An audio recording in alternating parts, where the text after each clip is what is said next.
Tadi kita sudah dengarkan bagaimana Ibu Muti menjelaskan dengan sangat terang bahwasanya panggilan Tuhan kepada kita, Tuhan tidak pernah menyesalinya. Sejak awal ketika Tuhan menciptakan kita manusia, ada rencana Tuhan, ada panggilan Tuhan, ada maksud Tuhan. Amen. Yang pertama sekali Tuhan mau kita segambar dengan Dia, dipulihkan. Amen. Jadi mari kita terus bertumbuh secara rohani, bertambah dewasa, karakter Kristus menjadi milik kita. Amen. Dan kedua, Tuhan mau kita berkuasa selagi kita hidup di dunia ini. Amen. Walau hidup kita memang terbatas di dunia ini, tapi biarlah kita hidup selalu lebih dari pemenang. Amen. Berkuasa atas dosa, berkuasa atas semuanya kutuk. Amen. Kita betul-betul hidup sebagaimana yang Tuhan telah karuniakan kuasa melalui Roh Kudus-Nya bagi kita. Amen. Kita bisa menang. Kita pasti menang. Amen. Tuhan menjaminnya bagi kita. Yang ketiga tadi dikatakan dari Kejadian 1 ayat 26-28, kita harus memenuhi bumi. Amen. Bukan hanya dengan anak-anak badani, saudaraku, tapi terutama dengan anak-anak rohani. Amen. Karena bumi yang kita kenal ini tak dapat tiada, akan tiba waktunya kelak, akan habis lenyap. Tetapi bumi yang baru akan Tuhan turunkan, Yerusalem baru. Amen. Sebabnya saya dan saudara, biarlah kita selalu ingat akan hal itu. Amen. Ya, tidak terlalu attach dengan semua harta duniawi, karena seberapa banyak pun itu sementara. Kita adalah penata layanan yang baik. Amen. Dan kita pakai semua untuk kerajaan sorga. Amen. Kita mau memenuhi bumi dengan murid-murid kita, anak-anak rohani kita. Amen. Dan hari ini izinkan saya menyampaikan sedikit dari firman Tuhan, supaya hati kita selalu menyala untuk memiliki anak rohani. Amen. Untuk memiliki murid rohani. Amen. Ya, karena kita sama-sama tahu kalau orang tua kita dipanggil Tuhan, meninggal dunia maksudnya, dia tidak membawa apapun kepada kehidupan kekal. Ya, bahkan bajunya pun tak bisa dibawanya. Hartanya apalagi. Tetapi murid rohani kita, orang-orang yang kita selamatkan, dan orang-orang yang kita muridkan, itu kita bawa sampai pada kekekalan. Mereka lah mahkota kita untuk selama-lamanya. Itu sebabnya kalaupun ada kerinduan kita untuk hal-hal di dalam dunia yang fana ini, yang adalah baik, yang maksud kita, kiranya kita semakin diberkati untuk bisa memberkati. Tetapi terutama biarlah kerinduan kita yang paling dalam, yang paling besar, kita punya anak-anak rohani. Amen. Kita punya murid-murid rohani. Amen. Ada seorang di Alkitab, saya bacakan dari 1 Samuel 1 ayat 2-7. Orang ini mempunyai dua istri, yang seorang bernama Hana dan yang lain bernama Penina. Penina mempunyai anak, tetapi Hana tidak. Orang itu dari tahun ke tahun pergi meninggalkan kotanya untuk sujud menyembah dan mempersembahkan korban kepada Tuhan semesta alam di Silo. Di sana yang menjadi imam Tuhan ialah kedua anak Eli, Hofni dan Pinehas. Pada hari Elkana mempersembahkan korban, diberikannya kepada Penina istrinya dan kepada semua anaknya yang laki-laki dan perempuan masing-masing sebagian. Meskipun ia mengasihi Hana, ia memberikan kepada Hana hanya satu bagian, sebab Tuhan telah menutup kandungannya. Tetapi madunya selalu menyakiti hatinya supaya ia gusar, karena Tuhan telah menutup kandungannya.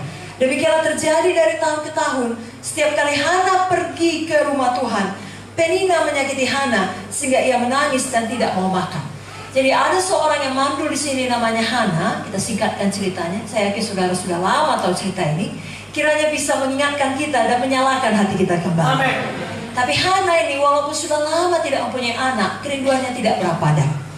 Dia mau punya anak. Amen. Saudaraku, saudara yang selama ini sudah punya anak rohani, selalu menyala-nyala menginjil, terlebih lagi saudara, teruslah menyala untuk punya anak-anak rohani.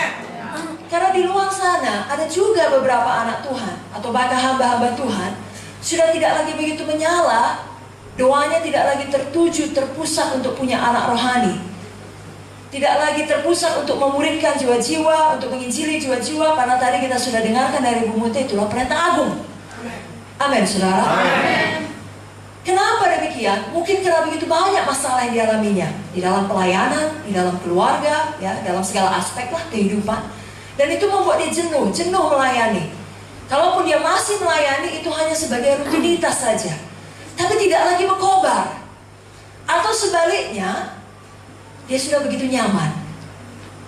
Dia sudah diberkati, yang sakit sudah sembuh, yang tadinya bangkrut sudah mempunyai satu usaha, atau kalau tadinya pendeta masih berjuang, sekarang sudah punya gedung yang cantik, jemaat yang setia. Kehidupan sudah begitu nyaman, lalu fokus kekekalan berubah menjadi fokus dunia ini. Ketenarankah, Ya, segala kesenangan duniawi kah, atau kekayaan harta materi, yang kalau itu saja sebenarnya itu bukan hal yang jahat. Tetapi kalau hal itu membuat kita kehilangan prioritas yang utama, kehilangan fokus kekekalan, maka itu bukan menjadi hal yang baik. Berkat yang tadinya dimaksudkan Tuhan betul-betul menjadi berkat bagi kita, ternyata menjadi kutuk. Kita tidak ada yang mau demikian. Berkat Tuhan betul-betul menjadi berkat bagi kita.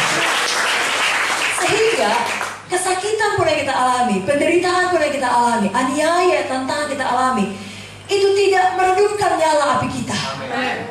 Sebaliknya, diberkati pun kita, dilimpahi pun kita, dijawab semua doa kita. Kenyamanan yang Tuhan karuniakan membuat kita semakin menyala-nyala. Ya, keduanya tidak membuat kita kehilangan fokus kekekalan, tetapi tetap dalam hati kita yang seperti hati Yesus. Bukankah ada lagu yang selalu kita nyanyikan?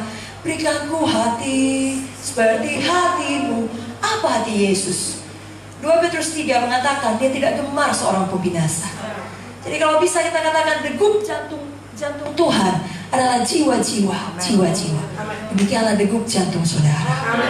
Jiwa-jiwa untuk diselamatkan, jiwa-jiwa untuk dikunjungi, jiwa-jiwa untuk dimuridkan. Anak-anak rohani, penuhi bumi dengan anak-anak rohani. Amin saudara. Jadi dari ayat yang kita baca tadi dalam buku 1 Samuel, kita tahu poin yang pertama, Hana tetap pergi ke rumah Tuhan. Artinya Hana tetap beribadah. Kalau kita mau tetap menyala-nyala melayani Tuhan, menyala-nyala untuk tetap punya anak rohani, jangan pernah tinggalkan ibadah. Amin.